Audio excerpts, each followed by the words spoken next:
This is my first case. Vision of 660 in the right eye, 624 in the left eye. Had VR surgery in 2016 in the right eye and had VR surgery in the left eye in 21. So this is the left eye that we are seeing right now. The patient undergoes a silicone oil removal and air fluid exchange, has a vision of 636 parts. But shortly thereafter, this patient developed a RD, and you can see that there's a macular hole. So this patient was a myope and developed a macular hole with RD. And this is the surgical video for this patient. So, so we can see that it's already the laser has been done in the peripheral retina. So after doing a drainage retinotomy, I've drained the SRF, and after staining with brilliant blue G. So it's a little difficult because there is no counter traction from the detached retina, so one has to be a little patient. But I was able to put the flaps over the macular hole, and then after doing laser to the retinotomy, and this is what the patient looks like at the end of surgery, after surgery in the post-op period, and the hole is closed and the retina is flat. And you can actually very nicely see here the changes of MTM, how they progress. So initially the patient had an attached retina post VR surgery, and then you can see the retinoschisis element going up, and then finally patient landing up with a macular hole and an RD. And then this is after we managed the macular hole with an inverse flap and put oil. So this is how the patient did post-op. This is my second case. Right eye already operated for macular hole in 2019, and left eye VR surgery with oil was done. The retina was attached. Subsequently, the patient in the left eye started developing some subretinal fluid inferiority, and it progressed. And you can see that there is a neurosensory detachment also, so it is involving the fovea.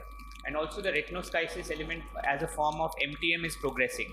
Vision is going down, and suddenly the patient lands up with a macular hole and an RD.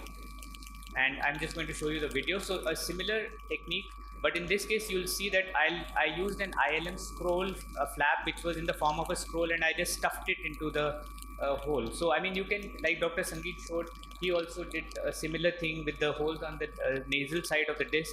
I did it with a scroll. So you can see again, draining through the drainage retinotomy, then peeling the ILM with, after staining with brilliant blue G, and a scroll comes into my hand. So I just stuff that scroll into the hole, and post-operatively you'll see that after doing endo laser and oil, that the patient did well and the hole was closed.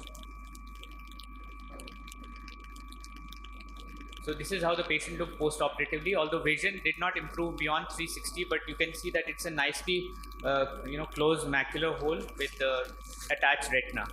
My third case, a high myope with posterior staphyloma and retinoschisis, macular hole in the right eye, underwent macular hole surgery, the macular hole closed, but 3 weeks later had a recurrent macular hole with RD.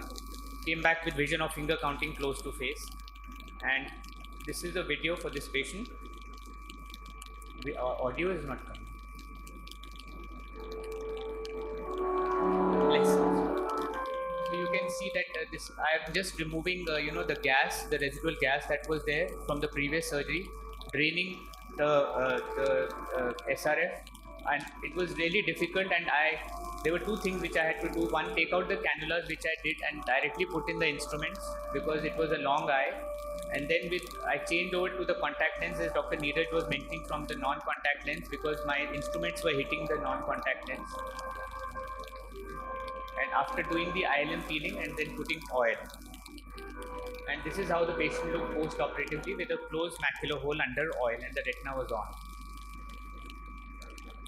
And patient got a vision of 636. A young high myope with OU pseudophakia and lasered lattices had a right eye total RD with temporal GRT and underwent VR surgery with oil, and subsequently 3 weeks later again developed a recurrent macular hole with RD. So again a very high myope. And in the right eye, the patient had a GRT, operated for that, and patient was doing fine, but there was a macular hole subsequently. So patient underwent an SOR with ILM peeling with endo laser. So first we removed the oil, and then again all those problems which we have in a high myope we faced in this.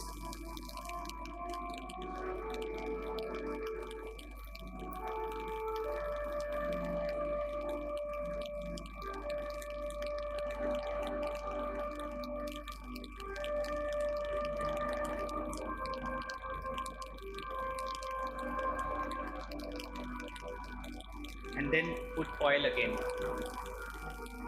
And this is how the patient looked post-operatively with a closed macular hole and an attached retina. So this patient was a myope who underwent a surgery for retinal detachment, did not have a macular hole intraoperatively or preoperatively, but subsequently developed a macular hole. Now with the availability of MIOCT, it's very useful to see the flaps inside. So this video I'm just showing that this MIOCT is a new tool with which you can see these flaps.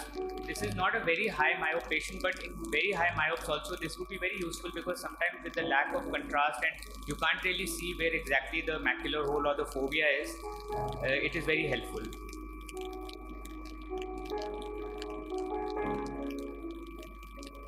And since these flaps are big, I just trim them with the cutter at 0 suction. One should not raise the suction, because otherwise the whole flap will come into the cutter. And just confirming that all my flaps are covering the hole. And then doing an air fluid exchange with gas. And this is how the patient can see the multi-layered ILM flaps over the hole. And this is my last video. It was an old large macular hole in a myope, not a high myope, but in a myope patient. And in this I used PFCL, as you shall see, and it again, MIOCT really helps in this case to make sure that the flaps are staying in.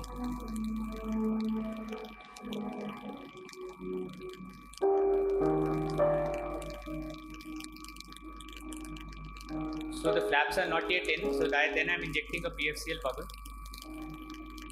And gently stroking with the finesse tube, I can just stroke those ILM flaps inside, and they stay put under the PFCL, and I'm confirming that on MIOCT.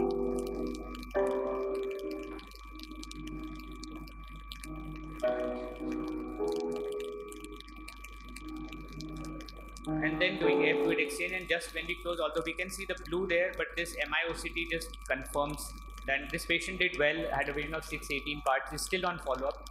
This is a few days back picture.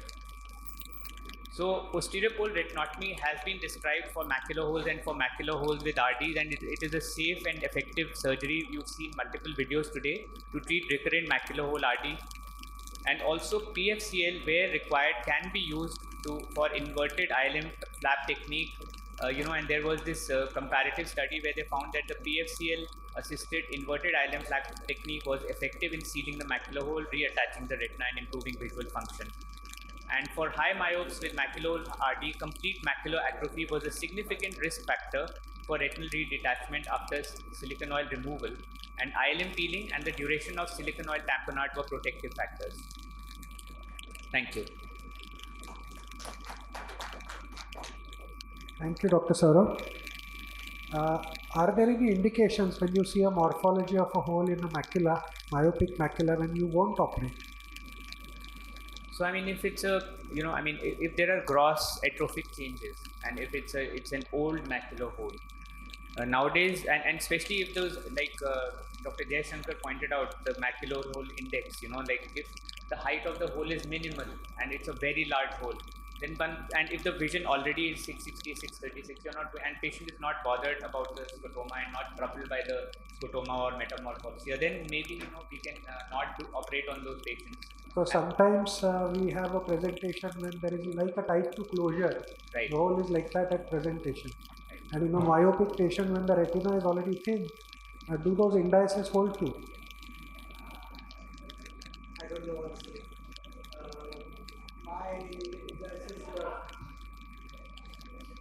My indices were mainly for idiopathic macular holes and not for myopic macular holes. Right.